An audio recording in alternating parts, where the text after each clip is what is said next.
최근에 가장 많이 보도된 뉴스는 두 가지 주제입니다. 하나는 코로나 뉴스입니다. 그리고 유감스럽게도 또 하나는 아동학대 뉴스입니다. 코로나는 방역이나 혹은 백신 접종으로 호전될 그런 기미가 있지만 아동학대는 점점 더 심화되고 있습니다. 보건복지부 자료를 검색을 해보니까 참 마음이 무거웠습니다. 이 아동학대가 부모를 비롯한 아이들과 같은 공간에서 생활하거나 활동하는 사람들에 의해서 대부분이 저질러지고 있고, 학대가 일어나는 그 공간이 가정이 대부분입니다. 가정 안에서 이루어지고 있기 때문에 예방이나 혹은 치유나 이런 면에 사각지대에 놓여 있다는 것입니다. 그리고 이 아동학대가 근간에 와서는 멀티 현상이라는 거예요. 종전에는 밥을 굶긴다든지 혹은 구타를 한다든지 이런 식으로 단순 학대가 많았지만 최근에 와가지고는 구타뿐 아니라 밥을 굶기는 것뿐 아니라 성적 학대까지도 이루어지고 있고, 멀티로 인간의 존엄성이나 혹은 그 정신세계를 완전히 파괴시켜버리는 그런 현상이 일어나고 있다는 것입니다. 자료에서 본 바와 같이 저는 이 영아들 1세 이하도 2%나 되는 사실, 6세 이하가 상당히 많아요. 6세 이하라 하면은 도저히 한거불능한 그런 아이들이죠. 그런 대상들을 향해서 아동학대가 계속 일어나고 있습니다. 물론 가정 문제는 아동학대만의 문제가 아니죠. 가정폭력, 요즘 최근에 또 이 저출산 문제, 홀로 가정 문제, 노령화 문제, 온갖 가정 문제가 지금 쓰나미처럼 밀려 들어오고 있습니다. 여러분, 가정이 병들어가고 있고 끊임없이 망가져 가고 있습니다. 대안이 없을까요? 어떻게 할까요? 가정 문제에 대한 정보, 자료, 갖가지 대안들도 수없이 제안되고 있습니다. 가정 문제를 다룬 특별 대담이 어느 방송에서 있었습니다. 제가 관심을 가지고 1시간을 지켜보았는데 제 마음이 허망했습니다. 왜냐하면 그 1시간 동안의 갑론을박 수많은 이야기 속에 내가 당장 붙잡고 내가 당장 적용하거나 남에게 도움을 줄 수 있는 대안을 제시하는 의견이 별로 없다는 것입니다. 말만 많다는 것입니다. 오늘 아침 우리의 기도에도 그런 결과가 없기를 저는 간절히 기도했습니다. 여러분, 오늘 성경은 우리에게 답을 제시하고 있습니다. 우리는 이 답을 모를 뿐이고 또 알면서도 이 답을 활용하지 못하는 무지가 있다는 것입니다. 첫째, 하나님을 섬길 줄 아는 가정을 세워야 한다는 것입니다. 제가 살고 있는 아파트 그 라인에 크리스찬 가정이 6가정이 있습니다. 20층에 6가정입니다. 확률상으로 제법 됩니다. 아직도 불신 가정이 많습니다. 하지만 대별해 보면은 하나님을 섬길 줄 아는 가정과 하나님을 섬길 줄 모르는 가정으로 구별이 됩니다. 그러나 여러분, 오늘날 가정학대, 아동학대 문제가 불신자 가정만의 문제가 아니지 않습니까? 크리스찬 가정에서도 일어나고 있고 심지어 성직자 가정에서도 일어나고 있는 현상 아닙니까? 하나님의 영광이 성도의 가정에서부터 망가지고 있는 것입니다. 인간의 인격과 이웃을 향한 온갖 불이익들이 크리스찬 가정에서부터 발생하고 있는 이런 안타까운 현상입니다. 우리는 하나님을 잘 믿어요. 신앙 고백을 바로 해요. 하지만 그 길을 순종할 줄을 모르고 있어요. 여호와를 경외하며 그 길을 따르는 자가 복이 있다 그랬습니다. 여호와를 경외할 줄은 잘 알아요.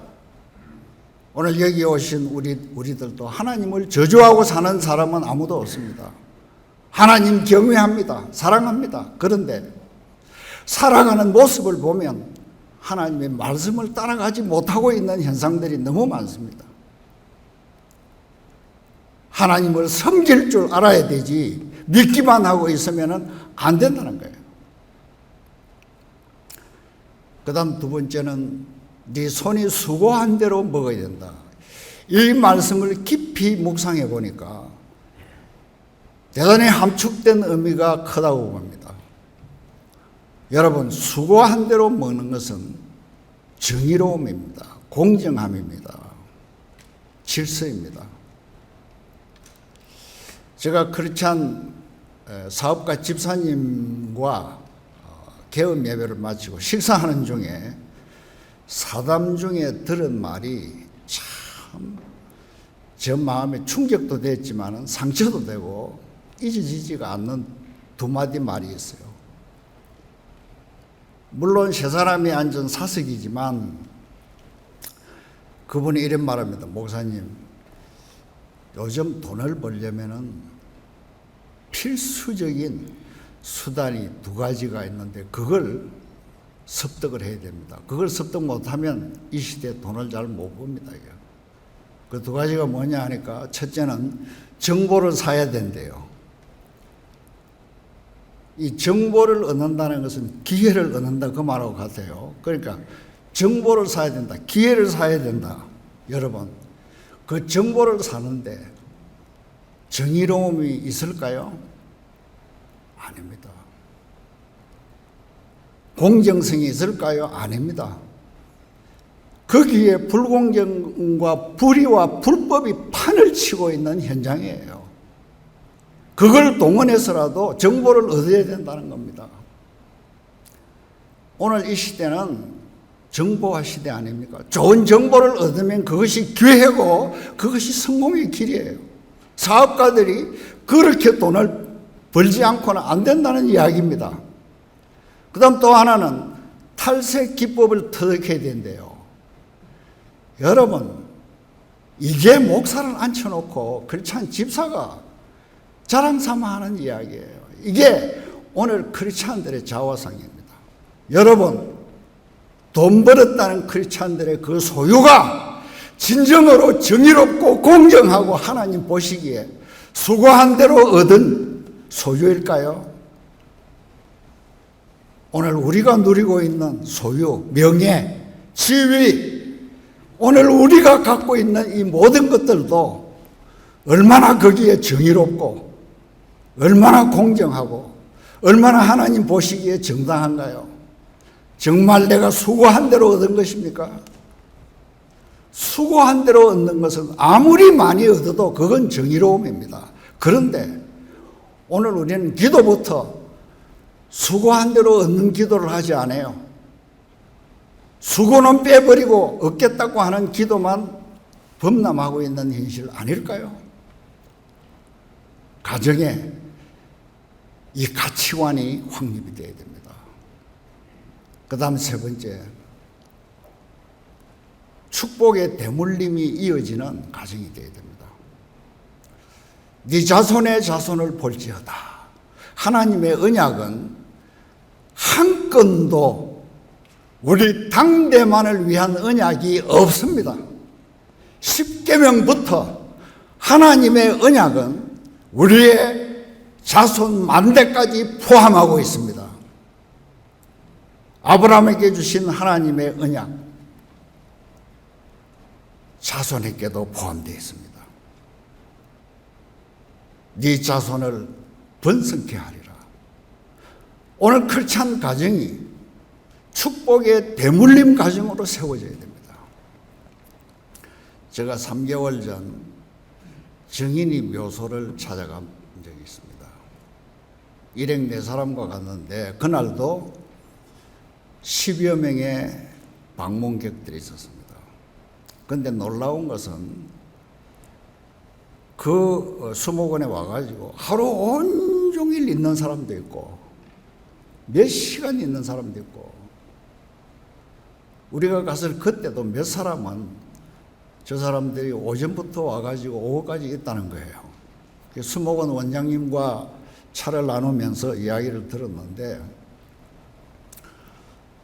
한 3만여 명 다녀갔답니다.